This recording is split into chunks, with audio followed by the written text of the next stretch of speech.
So may adlaw sa tanan Sunday nag-decide kami sang family upo ang mga abyan para magkalitanay ka magkadto dito sinigaran ka magkaon sa Eat All You Can sa BFS no kag kanami kay trending sa subong kay gin-post na siya ni e-travels gin-vlog na.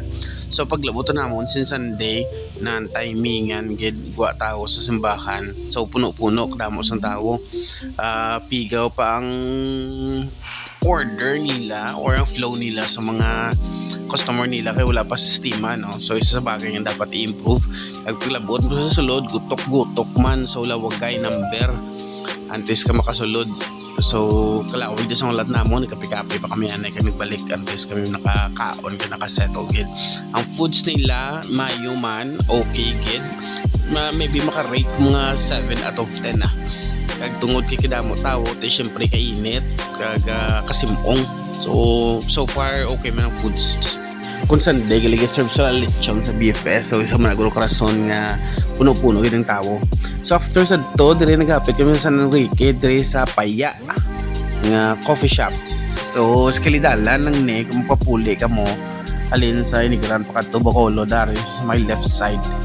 So kanami isang ambiance kay doblo tawhay na o si Papa Benjo.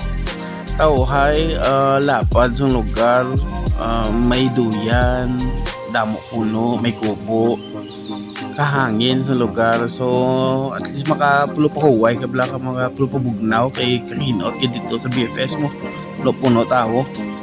So dere palipas oras lang kapi-kapi no kaon jutay nga price basically dire kami naglawig sobra isa ka oras ng pulo pahangin stress storya kaya lingaw-lingaw sang kaugalingo no.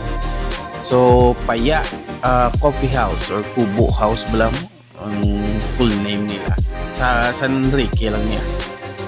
Ito aglaw kahangin kalapad sa nila property may damo puno mabugnaw. So sa dason kung makapakadto ka mo sa south makahapit ka mo gusto nyo lugar nga medyo malinong kadto ka mo diya sa Paya Coffee House.